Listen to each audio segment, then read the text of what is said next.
Le cardinal Fridolin Ambongo, actuel président du Symposium des conférences épiscopales d'Afrique et de Madagascar, SCAM, apparaît comme l'un des principaux candidats au prochain conclave papal. Les papes de la période post-conciliaire étaient pour la plupart modérés. Bien qu'ils soient communément qualifiés de conservateurs, il est important de se rappeler que les étiquettes politiques laïques ne s'appliquent souvent pas efficacement dans le contexte ecclésiastique. En fait, dans l'ensemble de l'Église, même les plus conservateurs d'entre eux se sont révélés modérés.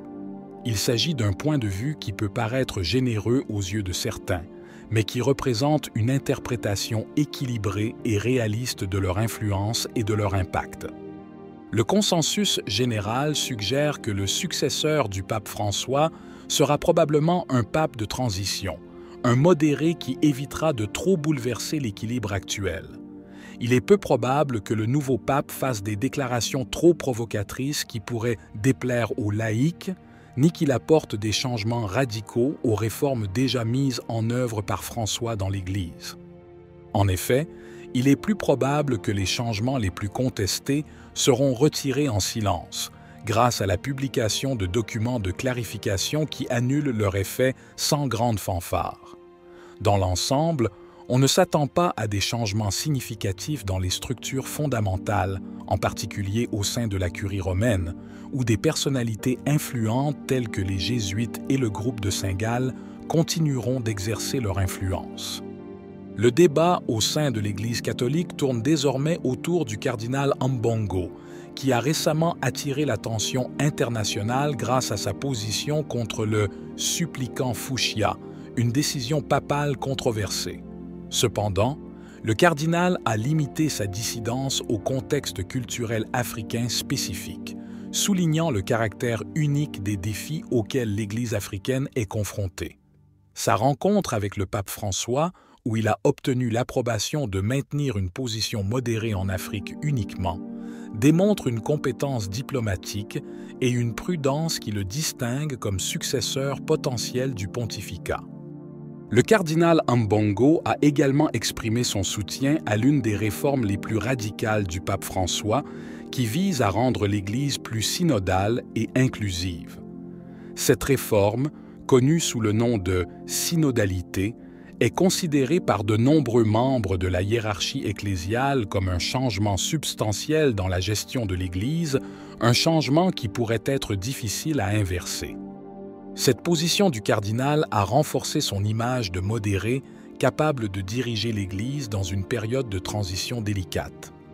Le cardinal Ambongo a souligné l'importance d'être davantage à l'écoute des jeunes, notamment en Afrique, où la majorité des catholiques ont moins de 35 ans.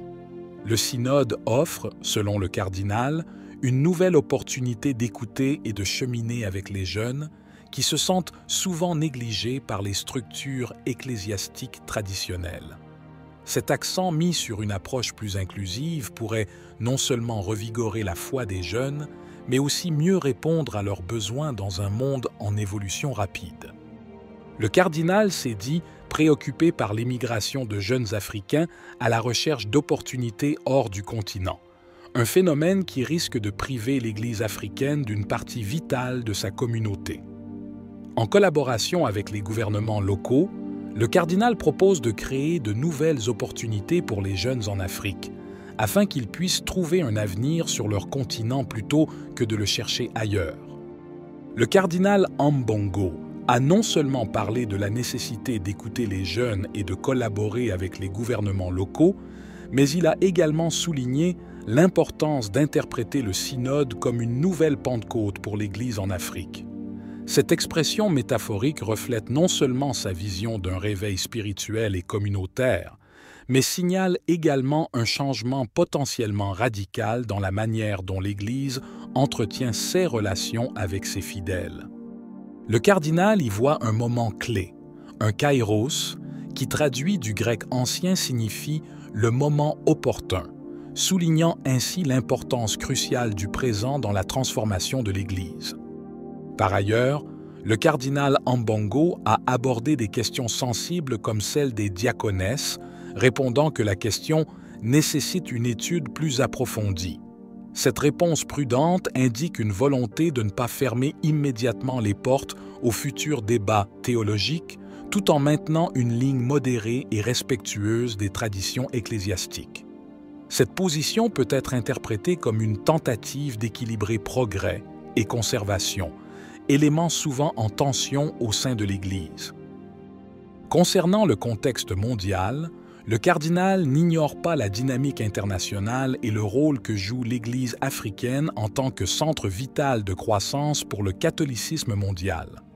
Son leadership a été souligné lors du Symposium des conférences épiscopales d'Afrique et de Madagascar, où il a parlé de l'Afrique comme d'un continent dans un « nouveau Chiros », réitérant sa vision d'une ère de grande opportunité pour l'Église sur le continent. S'il est élu, le cardinal Fridolin Ambongo serait le premier pape d'Afrique subsaharienne. Un changement important dans l'histoire de l'Église qui a vu principalement des papes européens à son sommet. Cette éventuelle élection reflèterait également l'importance croissante des régions du monde où la foi catholique est en expansion, notamment l'Afrique et l'Asie. L'élection d'Ambongo pourrait représenter un pont entre les différentes cultures et traditions au sein de l'Église, renforçant l'idée d'une Église universelle et inclusive. S'il était élu, le cardinal Ambongo représenterait un pont entre le passé et l'avenir de l'Église.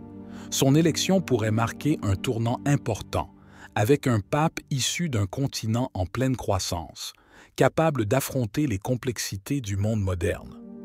En outre, son expérience et son influence pourraient contribuer à renforcer les liens entre les différentes communautés catholiques mondiales en promouvant un dialogue constructif et une coopération internationale. Le soutien du cardinal Fridolin Ambongo à la synodalité n'est pas sans controverse, notamment parmi les membres les plus conservateurs de l'Église.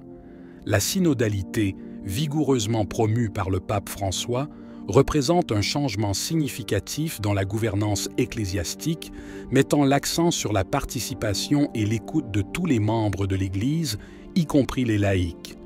Cependant, cette orientation a suscité des inquiétudes parmi les traditionalistes qui craignent une dilution de l'autorité ecclésiastique et une éventuelle déviation par rapport à la doctrine traditionnelle. Malgré ces critiques, le cardinal Ambongo reste un fervent partisan de la synodalité, y voyant une voie nécessaire vers une Église plus dynamique et en phase avec les temps modernes. Lors du synode amazonien et d'autres réunions synodales, Ambongo a souligné l'importance d'une Église qui écoute et répond aux besoins des communautés locales, plutôt que d'imposer des directives d'en haut. Sous la direction du pape François, l'Église catholique a entrepris un chemin qui cherche à réconcilier la tradition avec les besoins pastoraux du présent. La synodalité est considérée comme un moyen de rendre l'Église plus accueillante et inclusive, capable de relever les défis contemporains à travers le discernement communautaire et le dialogue ouvert. Cette approche, bien que controversée, reflète une vision de l'Église évoluant pour rester pertinente et en phase avec ses fidèles du monde entier. L'Église catholique traverse une période de transformation qui change à jamais de visage. Avec un leadership plus diversifié, un accent accru sur la synodalité, la réponse aux défis mondiaux et l'inclusion des voix des jeunes, l'Église évolue pour rester une force pertinente et dynamique dans le monde moderne. Que la vraie doctrine en paie le prix. Faites-le nous savoir dans les commentaires. Si vous avez aimé la vidéo, commentez Amen. Que Dieu te bénisse.